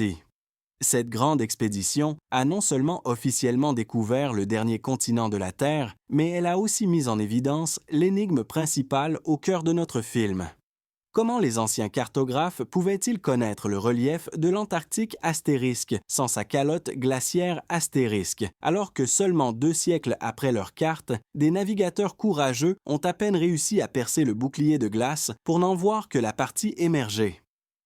Alors que des navigateurs courageux avaient à peine réussi à percer le bouclier de glace, le plus grand secret cartographique sommeillait dans les salles poussiéreuses du palais de Topkapi, attendant son heure. Pendant 4 siècles, alors que la civilisation européenne explorait le monde pas à pas, un parchemin inestimable gisait oublié, roulé, enseveli sous des montagnes d'autres documents. Son créateur, Piri Reis, était depuis longtemps tombé dans l'oubli, mais son chef-d'œuvre, tel un fantôme du passé, attendait sa résurrection. Le palais de Topkapi, à Istanbul, ancienne résidence des sultans ottomans, connaissait une seconde vie dans les années 1920, mais cette fois en tant que musée. Hesseux couloirs labyrinthiques résonnaient désormais des pas d'historiens et d'archivistes, triant méticuleusement des siècles d'héritage accumulés. C'était une tâche colossale, presque sisyphéenne. L'atmosphère dans CES pièces poussiéreuses était imprégnée de l'odeur du vieux papier et de l'encre séchée. Chaque jour, un groupe de savants et leurs assistants triaient méthodiquement les documents, rouleau après rouleau. Et un tel miracle se produisit. C'était le 9 novembre 1929. Parmi cette armée de chercheurs travaillait Gustav Adolf Deissmann, un théologien allemand. Son regard devait glisser, fatigué, sur les feuilles jaunies, quand, au milieu de documents de routine, il tomba sur quelque chose de complètement différent. CE n'était pas une Bible grecque. C'était un parchemin roulé, qui se démarquait totalement. Lorsque le parchemin fut délicatement déroulé, Deissmann découvrit un fragment de carte du monde, habilement exécuté avec des encres de plusieurs couleurs. La carte était parsemée d'un réseau complexe de lignes de rhombes, typique des portulans. Mais CE n'était que le début. Sur la carte elle-même étaient inscrites 29 notes marginales en turc. Dans CES Notes, l'auteur, se présentant comme Piri Reis, un amiral ottoman, affirmait que sa carte était une compilation basée sur plus de 20 sources différentes. Parmi elles, il mentionnait des cartes portugaises, des cartes arabes et, chose la plus stupéfiante, l'une des cartes de Christophe Colomb lui-même, aujourd'hui perdue. Mais CE, qui était encore plus intriguant, c'est que Piri Reis affirmait avoir utilisé des cartes anciennes inconnues de tous, sauf de quelques initiés, et que certaines d'entre elles avaient été dessinées à l'époque d'Alexandre le Grand. À ce moment-là, dans les archives poussiéreuses de Topkapi, personne ne pouvait peut-être saisir pleinement l'ampleur de cette découverte. Deissmann, bien que théologien, sentit intuitivement qu'il avait affaire à quelque chose d'exceptionnel. Un homme venu étudier d'anciens textes de foi était tombé sur un artefact capable d'ébranler la foi dans les dogmes historiques établis. La nouvelle de la découverte se répandit rapidement. Le professeur Paul Kahl de l'Université de Bonn, un orientaliste et cartographe éminent, arriva bientôt à Istanbul et mena les premières études détaillées. En 1930, il publia S.S. Conclusions, présentant la carte de Piri Reis au monde scientifique. Son analyse confirma l'âge et l'authenticité de la carte, mais surtout, il commença à attirer l'attention sur S.S. détails anormaux, la précision stupéfiante de la représentation des côtes de l'Amérique du Sud et, plus important encore, la mystérieuse Terra Incognita au sud, dont les contours défiaient tout CE que l'on savait de la géographie de la planète. Après que la carte de Piri Reis eut été tirée de son oubli séculaire, son murmure silencieux d'un monde qui fut, mais qui est oublié, parvint enfin aux oreilles de scientifiques prêts aux découvertes les plus incroyables. En 1930, le monde en entendit parler grâce à la perspicacité d'un homme, le professeur Paul Kahl, un éminent orientaliste et cartographe allemand de l'Université de Bonn. Au début des années 1930, la géographie semblait déjà pratiquement étudiée. Et voilà que dans CE monde ordonné et rationnel, un artefact du passé fit irruption, menaçant de détruire toutes les idées reçues. Paul Kahl, avec S.E. connaissance approfondie de la culture et de la cartographie ottomane, était le candidat idéal pour cette tâche. Kahl se consacra d'abord à l'authentification. Sa maîtrise de l'orientalisme lui permit de lire facilement les 29 notes marginales en turc. C'est dans CES Notes que Piri Reis révélait SS Sources, affirmant que sa carte était une compilation basée sur plus de 20 documents différents. Parmi eux, non seulement les habituels portulans portugais et schémas de navigation arabe, mais aussi, et c'est le plus stupéfiant, la carte du monde de Colomb, l'atlas personnel aujourd'hui perdu de Christophe Colomb. Pour Kahl, c'était déjà une sensation, mais les autres notes de Piri Reis, que Kahl étudia sans aucun doute avec une attention particulière, ajoutaient une dimension encore plus profonde, presque mystique. L'amiral affirmait avoir utilisé des cartes anciennes inconnues de tous, sauf de quelques initiés, et que certaines d'entre elles avaient été dessinées à l'époque d'Alexandre le Grand. Cette phrase, comme un coup de tonnerre venu du fond des millénaires, frappa le monde universitaire. Comment des cartes aussi anciennes pouvaient-elles exister? C'était impensable. Le professeur Kahl entreprit une analyse détaillée des contours géographiques. Il fut stupéfait par la précision de la représentation de la côte est de l'Amérique du Sud.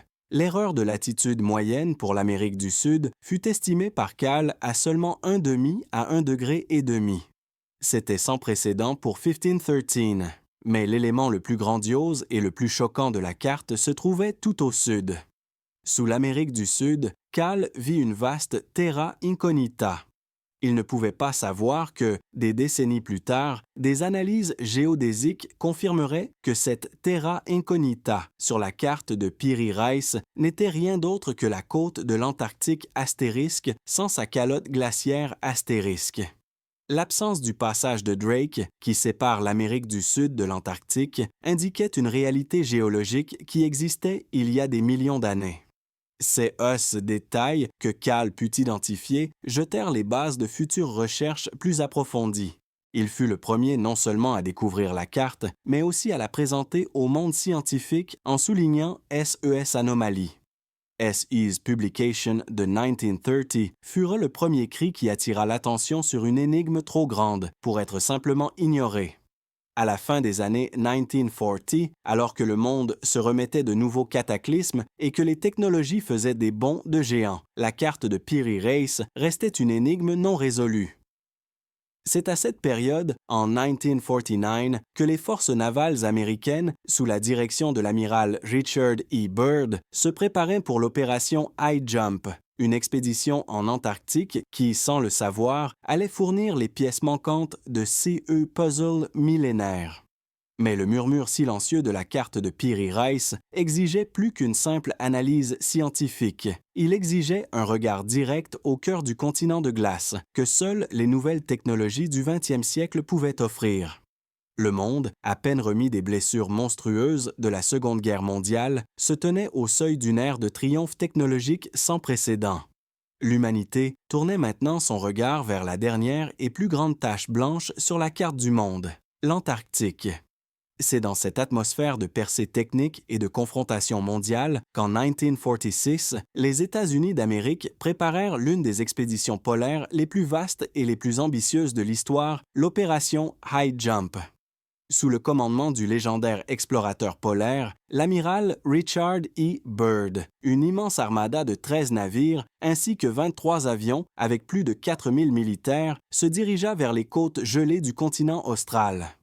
CE n'était pas une simple expédition, mais une démonstration de force et de supériorité technologique.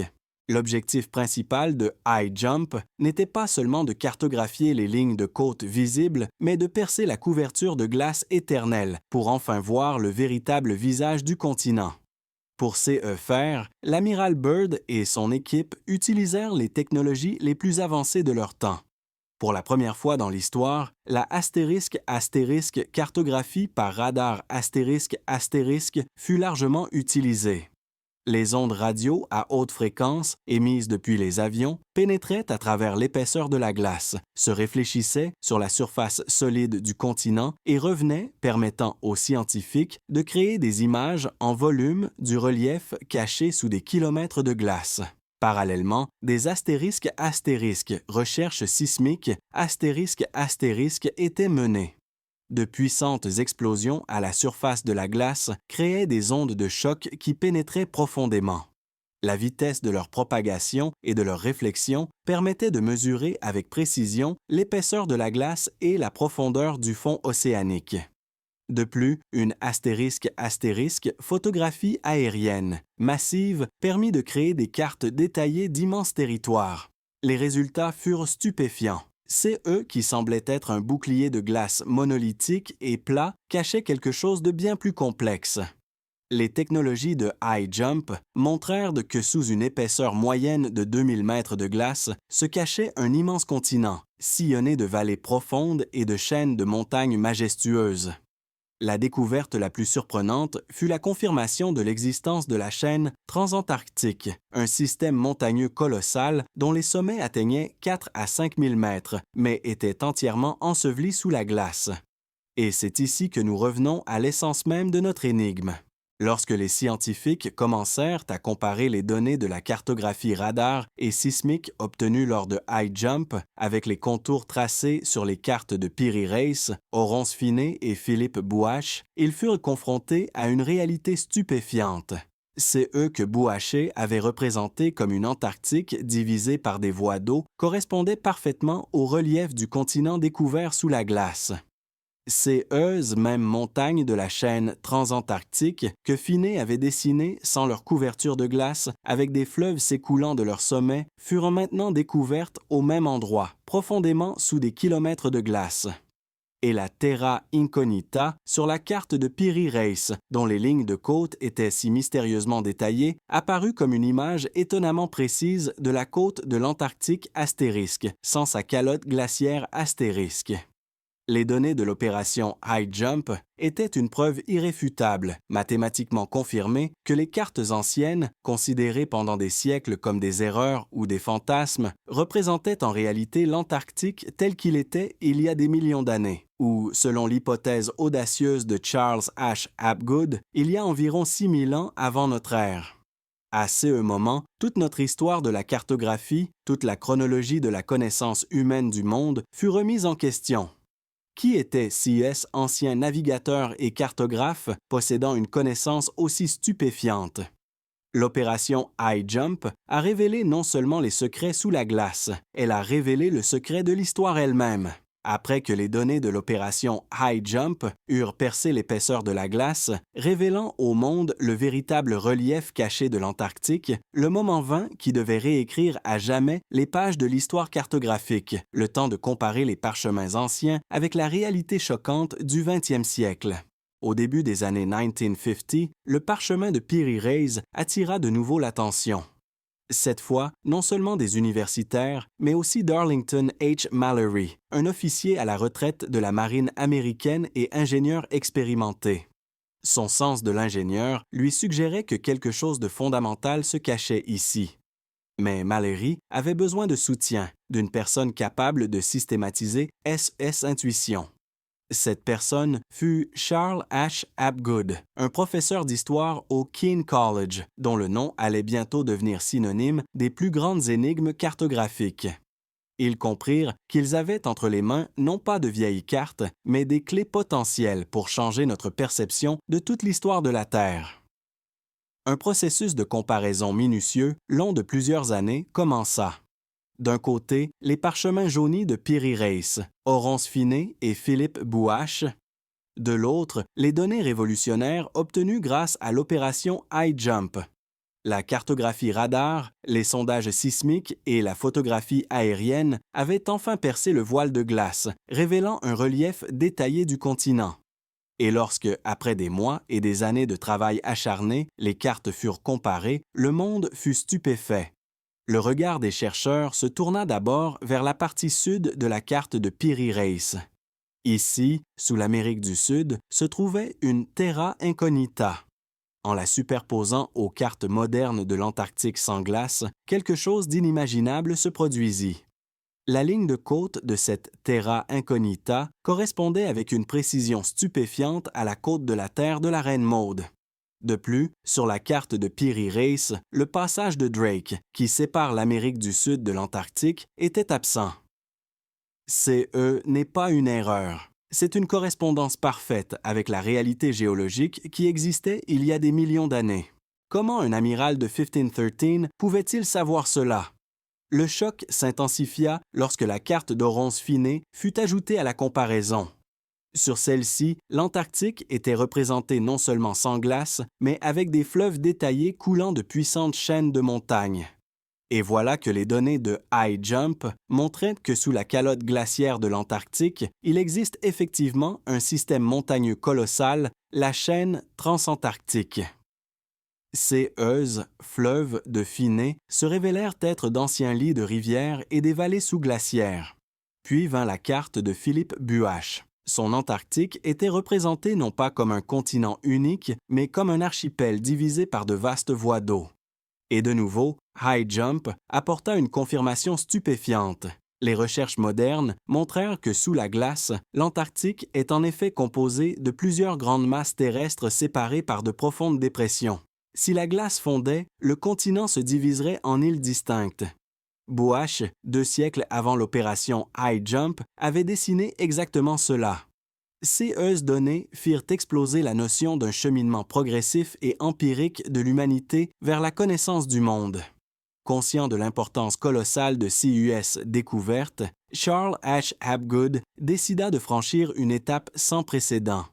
En 1960, cherchant à obtenir une confirmation officielle et irréfutable de SES conclusions, il s'adressa à la source la plus autorisée, l'armée de l'air américaine, qui disposait de toutes les données de l'opération High Jump. Le colonel Harold Hollmeyer, chef du 8 et escadron de reconnaissance de l'US Air Force, releva le défi. Son équipe, disposant des dernières données géodésiques et des photographies aériennes, procéda à une analyse méticuleuse. Le résultat fut sans équivoque et retentit comme un coup de tonnerre. Dans sa réponse officielle à Hapgood, le colonel Hollmeyer écrivit « Les caractéristiques géographiques montrées dans la partie inférieure de la carte de Piri Reis reflètent en effet avec précision la ligne de côte qui se trouve sous la calotte glaciaire de l'Antarctique. » Il souligna que la ligne de côte de la terre de la Reine Maude et les chaînes de montagnes qui sont tracées sur la carte correspondent entièrement aux données des recherches sismiques de 1949. La confirmation officielle de l'US Air Force ne laissait aucune place au doute. Les cartes anciennes étaient d'une précision stupéfiante. C'était le moment de vérité où une énigme séculaire recevait enfin sa confirmation des technologies les plus avancées de son temps. La confirmation officielle de l'armée de l'air américaine, tel un choc sismique, ébranla les fondements habituels de la cartographie. C'est alors que Charles H. Hapgood, un homme dont le nom allait bientôt devenir synonyme d'une révolution dans notre compréhension de l'Antiquité, releva CE défi. Hapgood était un penseur qui osait regarder au-delà des horizons des paradigmes acceptés. Son voyage scientifique avait commencé bien avant la comparaison choquante avec les données de High Jump. Dès 1958, il avait publié son ouvrage novateur, L'écorce terrestre en mouvement. Ce livre était une tentative audacieuse et courageuse d'expliquer les changements climatiques radicaux de la planète, y compris les glaciations et déglaciations répétées de l'Antarctique par un mécanisme entièrement nouveau. Au cœur de la théorie de Hapgood se trouvait une idée révolutionnaire. L'écorce terrestre, cette mince et fragile coquille sur laquelle nous vivons, est capable de se déplacer entièrement, comme une seule unité, par rapport aux couches plus profondes et plus plastiques de la planète. Comme la peau d'une orange glissant sur sa pulpe, l'écorce terrestre, selon Hapgood, pouvait se déplacer de milliers de kilomètres sur des périodes géologiques relativement courtes, quelques milliers d'années seulement. Ce processus, causé par l'accumulation de masses de glace gigantesques aux pôles, entraînait des déséquilibres colossaux, forçant la planète à se retourner, changeant la position des pôles géographiques. Cette hypothèse différait radicalement de la théorie de la dérive des continents. Hapgood proposait un mécanisme beaucoup plus dynamique et rapide, capable d'expliquer comment l'Antarctique aurait pu être libre de glace dans un passé relativement récent. Et, chose la plus stupéfiante, l'importance de son travail fut reconnue par l'un des plus grands esprits de l'humanité. Le livre de Hapgood de 1958 fut publié avec une préface d'Albert Einstein lui-même, qui écrivit « Je crois que ce livre, très soigneusement et exhaustivement documenté, aura une influence sérieuse sur tous ceux qui s'intéressent à l'évolution de la Terre et de sa vie. » Pour Hapgood, cette théorie devint le chaînon manquant, le pont logique entre les cartes anciennes et la science moderne. Si les données géologiques indiquaient que l'Antarctique était libre de glace il y a environ 30 à 35 millions d'années, rendant impossible l'existence de cartes la représentant par l'homme, la théorie du déplacement de l'écorce terrestre pouvait offrir une autre explication. Hapgood suggéra que le dernier déplacement majeur de l'écorce, qui a conduit à la glaciation de l'Antarctique, s'est produit relativement récemment, il y a environ 6000 ans avant notre ère. Dans CECAS, avant 6000 J.-C, l'Antarctique aurait pu se trouver dans un climat plus chaud et être libre de glace. C'est cette période, de 6000 à 4000 AV, J.-C, qui devint la clé de sa nouvelle hypothèse encore plus audacieuse. Si l'Antarctique était libre de glace si récemment à l'échelle géologique, alors quelqu'un devait l'avoir cartographié. Cela signifiait qu'une civilisation très avancée, mais aujourd'hui perdue, devait avoir existé sur Terre. la carte de Piri Reis, avec sa représentation stupéfiante de la côte de la Terre de la Reine Maude sans glace et avec l'absence du passage de Drake, s'inscrivait désormais parfaitement dans cette nouvelle chronologie. La carte d'Oronce Finet, sur laquelle l'Antarctique était détaillée avec des fleuves coulant de montagnes puissantes non couvertes de glace, trouva son explication. La carte de Philippe Buache, représentant l'Antarctique comme un archipel, correspondait parfaitement au relief sous-glaciaire révélé par High Jump. En 1960, lorsque la réponse officielle du colonel Harold Hollmeyer de l'US Air Force confirma l'incroyable précision de la carte de Piri Reis, CE fut un triomphe. Hollmeyer écrivit « Les caractéristiques géographiques montrées dans la partie inférieure de la carte de Piri Reis reflètent en effet avec précision la ligne de côte qui se trouve sous la calotte glaciaire de l'Antarctique. » C'était une reconnaissance officielle et irréfutable. Les cartes anciennes ne mentaient pas sur la géographie, mais sur la chronologie. Dans son livre « Les cartes des anciens rois des mers », publié en 1966, Charles H. Hapgood systématisa toutes CUS preuves, présentant au monde la théorie la plus complète et la mieux argumentée sur l'existence de connaissances perdues et très avancées. Son travail était un manifeste appelant à revoir les fondements mêmes de notre compréhension de l'histoire humaine. Il nous a obligés à nous demander « Notre passé pourrait-il être bien plus complexe et contenir bien plus de réalisations technologiques et intellectuelles perdues que nous ne le pensions? » Après que l'opération High Jump eut percé l'épaisseur de la glace, révélant le véritable relief caché de l'Antarctique, vint le temps de la confrontation décisive. Les parchemins anciens devaient faire face à la réalité choquante du 20e siècle. Au début des années 1950, Arlington H. Mallory, officier à la retraite de la marine américaine, fut stupéfait par les anomalies de la carte de Piri Reis. Il ne pouvait comprendre comment un amiral du 16e siècle pouvait connaître des lignes de côte qui n'étaient pas sur les cartes officielles. Mais Mallory avait besoin du soutien d'une personne capable de systématiser CES intuitions stupéfiantes. Cette personne fut Charles H. Hapgood, un professeur d'histoire au Keene College, un penseur non conventionnel qui n'avait pas peur de défier les dogmes établis. En 1958, Hapgood publia son ouvrage novateur, L'écorce terrestre en mouvement. Au cœur de sa théorie se trouvait une idée révolutionnaire. L'écorce terrestre est capable de se déplacer entièrement, comme une seule unité, par rapport aux couches plus profondes de la planète. Un tel déplacement, de seulement 2 à 3 000 km, pouvait instantanément déplacer un continent comme l'Antarctique d'une région polaire à une zone tempérée.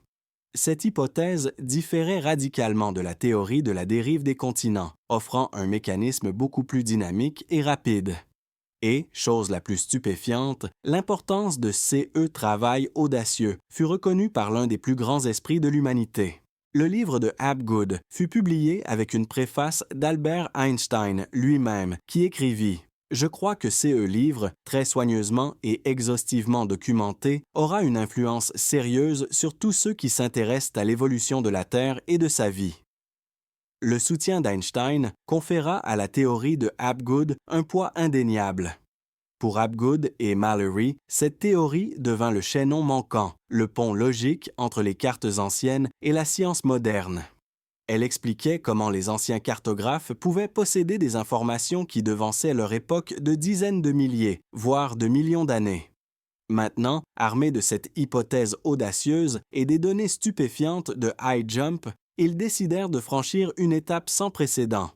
En 1960, cherchant une confirmation officielle, Hapgood s'adressa à la source la plus autorisée, l'armée de l'air américaine, Strategic Air Command, qui disposait de toutes les données de l'opération High Jump. Le colonel Harold Hollmeyer, chef du 8 et escadron de reconnaissance de l'US Air Force, releva le défi. Son équipe, disposant des dernières données géodésiques, des photographies aériennes et des rapports de sondage sismique de l'Antarctique, procéda à une analyse méticuleuse. Le résultat fut sans équivoque et retentit comme un coup de tonnerre. Dans sa réponse officielle à Hapgood, le colonel Hollmeyer écrivit Les caractéristiques géographiques montrées dans la partie inférieure de la carte de Piri Reis reflètent en effet avec précision la ligne de côte qui se trouve sous la calotte glaciaire de l'Antarctique. Il souligna que la ligne de côte de la terre de la Reine Maude et les chaînes de montagnes qui sont tracées sur la carte correspondent entièrement aux données des recherches sismiques de 1949. Le plus stupéfiant, Hohlmeier ajouta qu'une telle connaissance n'aurait pas pu être obtenue sans photographie aérienne. C'était non seulement une confirmation, mais la reconnaissance que les anciens cartographes possédaient des technologies qui, selon nos conceptions, devancèrent leur époque de plusieurs millénaires. La confirmation officielle de l'US Air Force ne laissait aucune place au doute.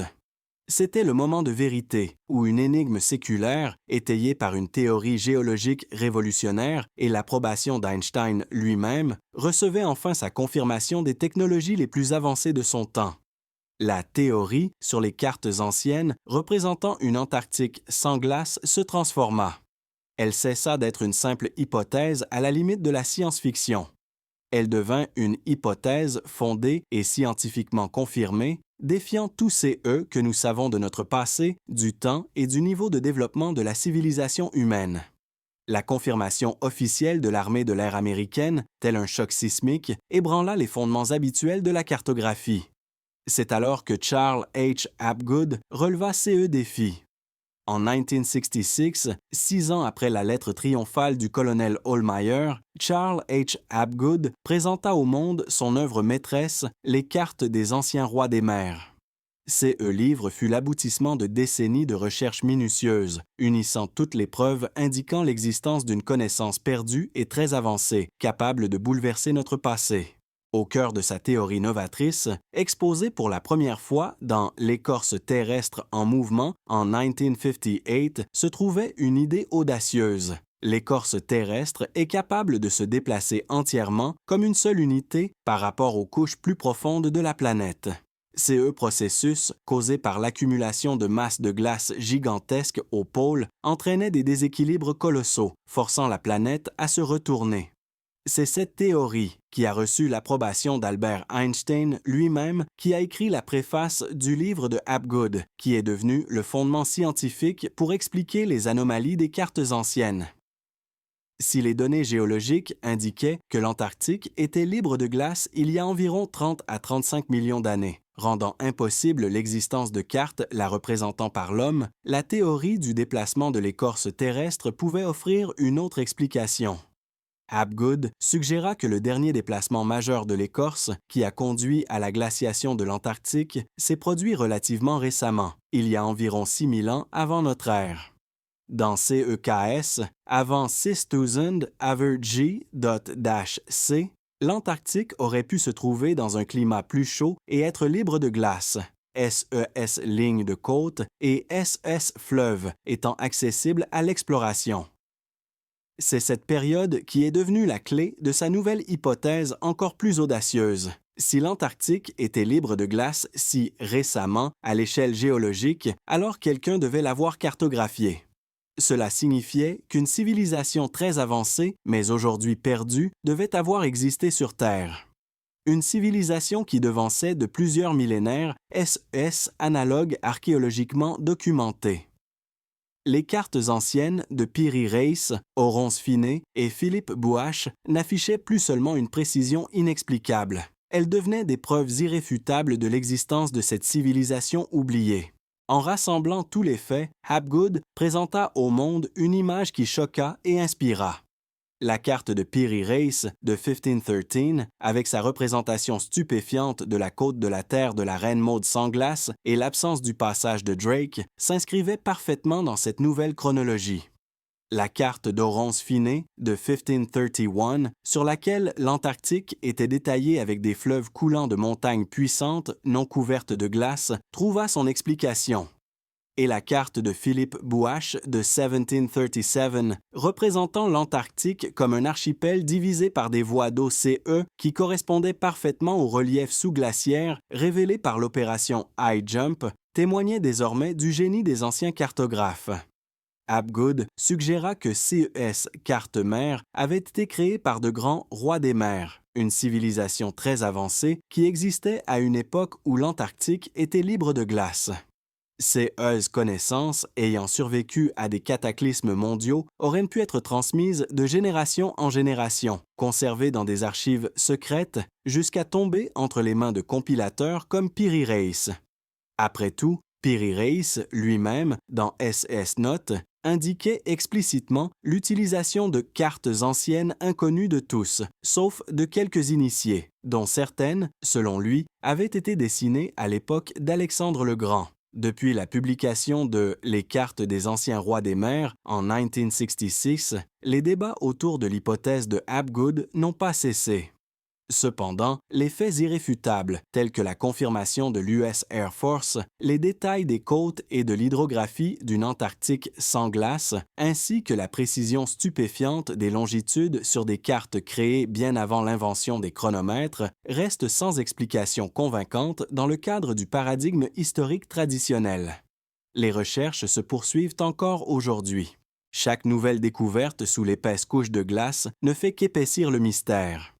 Nous continuons à chercher des réponses aux questions clés. Qui possédait cette connaissance stupéfiante? Quand et comment a-t-elle été obtenue? Et qu'est-ce que cela signifie pour notre compréhension de l'ampleur et de l'âge réel de la civilisation humaine sur la planète?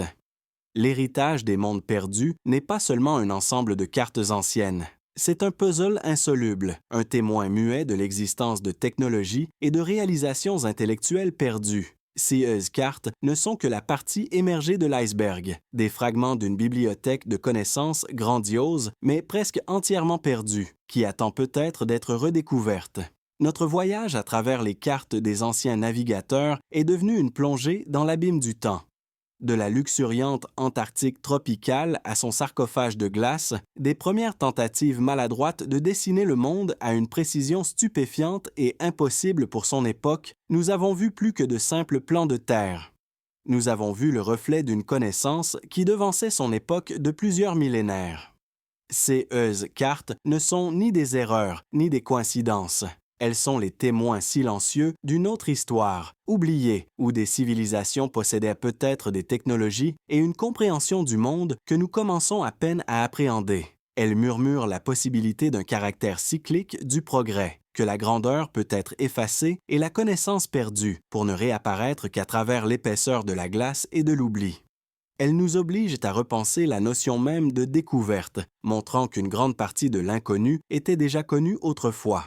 Combien d'autres vérités comme celle-ci reposent enfouies sous des couches d'histoire millénaires? Que cachent encore les archives secrètes et les coins oubliés de notre planète, attendant leur heure pour réécrire notre passé? Le monde est plein de questions, et c'est n'est qu'ensemble que nous pouvons chercher des réponses. Partagez vos réflexions dans les commentaires, abonnez-vous pour ne pas manquer les prochaines enquêtes et laissez un pouce bleu si cette odyssée vous a fait réfléchir.